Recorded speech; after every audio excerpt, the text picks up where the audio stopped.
Okay, this is your last Mendelssohn video, and this is going to give you your breathing scheme, as well as a few little backup areas for breath, okay? So get your pencil, get your copy of your excerpt, because you are going to write in the preferred breathing spots for this excerpt. The first one is right at the beginning, right before you come into before P. Give yourself a breath mark in the music. Maybe even make it a double to remind you it needs to be really big, really deep. Your second breath is the second line, last measure after that high G eighth note. Your third breath is the fourth line, fourth measure after the low G eighth note. And your last breath that you are going to be doing like in context is the last line of the excerpt, second measure after the high D eighth note. Now, upcoming is that 2-measure rest. You can obviously breathe there, but you have time to do it, so it's not quite as important to have the visual reminder of your deep breathing. Which is what I'd like to start with, is how do we deep breathe? First, when you breathe, I want you to remember on flute, on any instrument, this is an athletic, physical breath. This is not talking breathing while you talk. If you happen to be a runner, then you understand what it's like to be really aware of your breath and your breathing. Or if you do any type of physical activity on a regular basis, you know what it's like to just be aware of your breath. When we're talking, we're not usually aware of our breath. When we're sleeping, obviously, not aware of the breath. It just happens. On flute, it needs to be a physical, athletic event, okay? It's a big deal. And your body needs to become bigger this way, because as your lungs expand, they push out your rib cage, and you actually do become a bigger person while you are taking your breath. I want you to remember you're becoming a bigger person in this way, not in this way, although because I'm petite, maybe I wish that could be true sometimes. But we're being a bigger person this way. So let's practice a deep breath together over 3 counts. Ready?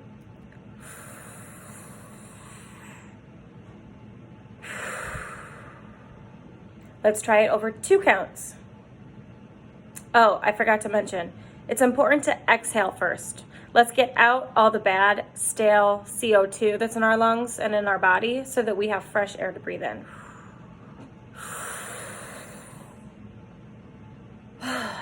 Nice work.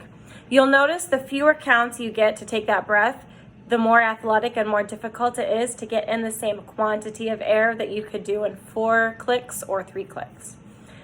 Which gets us to the point of this excerpt, which is that you have very little time to take your breath. So it has to really be a fast, fulfilling, athletic event, okay? It's challenging, it's hard, you have to really think about it. So I'm going to play through some of these sections in between the breaths. We'll call those sections, and I'll show you what I do to practice achieving that section in one breath. This video is really meant for people who are close to tempo, which for you is dotted quarter note equals 60 to 68. If you're not quite to this tempo yet, the breathing scheme might not make sense yet if you're too under tempo.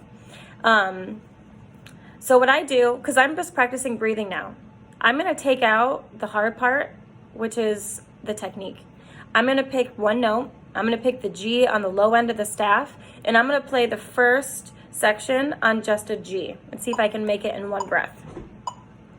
Metronome on. I'm subdividing before I come in. Also, watch how long I breathe at the very beginning. This is one of my favorite parts of this excerpt, is my secret breath at the beginning is really long and deep to get me started.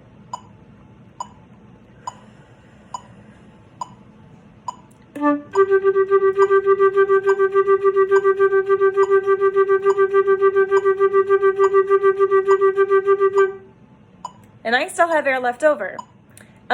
So now I'll do the next section, the next in between the breath marks, just on G. And I'm going to breathe the same way I would at the beginning.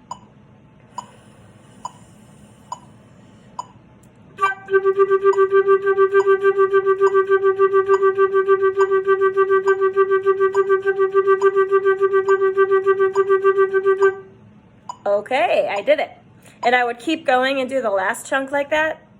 And then what I would do is I would go back and try to put 2 of them together while breathing in time. And then I would try to put all 3 together, just on the one note. Part of this exercise is you proving to yourself that you can make it in between those breaths with that one breath that you took. So part of it is just a way to prove to yourself it's possible. And probably what's happening is when you add in all the technique, you're just using more air than you really need to get through the section, okay? So that's why I like to take out the technique, is just to work on the breathing and prove to myself it can be done. Dr. K and Mr. Steele are not asking something crazy of me, something impossible. It can be done. Oh yeah, lastly, there is one place in the last section that you can add a little backup breath. This will be particularly helpful if you are going to audition on this excerpt under tempo. And this is a really important point. I personally would prefer to hear an under tempo excerpt with pretty good technique and pretty good facility and pretty good control of the embouchure and tone over an at tempo sloppy excerpt. Okay, I tell this to all my students. I would much prefer to hear you play 10, 20, 30 clicks under tempo if it's gonna sound better than at tempo. Okay, I bet Mr. Steele would agree with me that we would prefer to hear something clean and under control, something that you can have clearly been working on, versus going right for the tempo and just bombing, okay? So you know where you are in your own practice. You should have all of your metronome markings written down. That's where you're gonna perform, okay? Also, your videos are due, let's see, like the 10th. Whenever I have an audition or a recording due, I know personally about myself, if I can't play the way that I want them to play, like 3 days, 4 days before that performance or video is due, I'm not gonna get any better. The 3 or 4 days before it's due is really mental stuff, not so much cramming. Technique is not really something you can cram, okay? So have your goal for performance ready to be 3 or 4 days, ideally like a week, a month before, but I know that we're short on time. So 3 days before your video's due, I want you to know I want you to feel good about what you have 3 days before. So put in the work now, okay? Oh yeah, so back to the backup breath. Let's see. So ignore the first line that's like only 3 measures. Start at the next line. Actually, how about this? Second to last line. The second to last line, the 3rd measure. If you play that downbeat G as if it were an 8th note, like in some of the other measures that have happened, like line 4, measure 4. So you play this note like it's just an 8th note, and you take out the D and the C sharp. That can be your breath. That might sound confusing. Let me show you what I mean. I'm gonna start right on cue.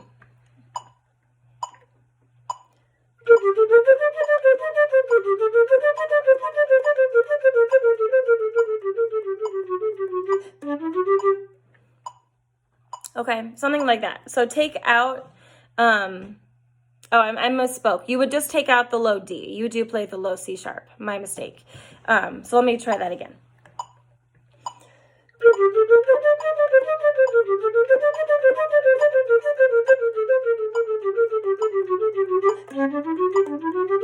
There it is. So we just take out the low D again. Second to last measure, second to last line, 3rd measure, take out the D, breathe there if you need it. Because the last section, if you notice, is the longest, and it's also at the end, unfortunately.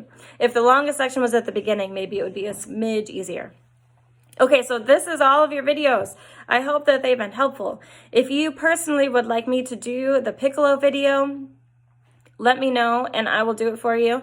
There is quite a bit of a difference playing the piccolo versus the flute, especially if your piccolo does not have a raised lip plate. If it's just a flat tube with a hole in it, it's quite a bit different. And the tuning system is all different because it is not built the same way as the flute is, unfortunately. So let me know if you need me to make that video. Otherwise, have fun practicing. I just ordered a new piece, so once it gets here, I'm going to practice until I can't play no more. This has been really fun. I really hope you've been finding it helpful. Good luck. See you next year.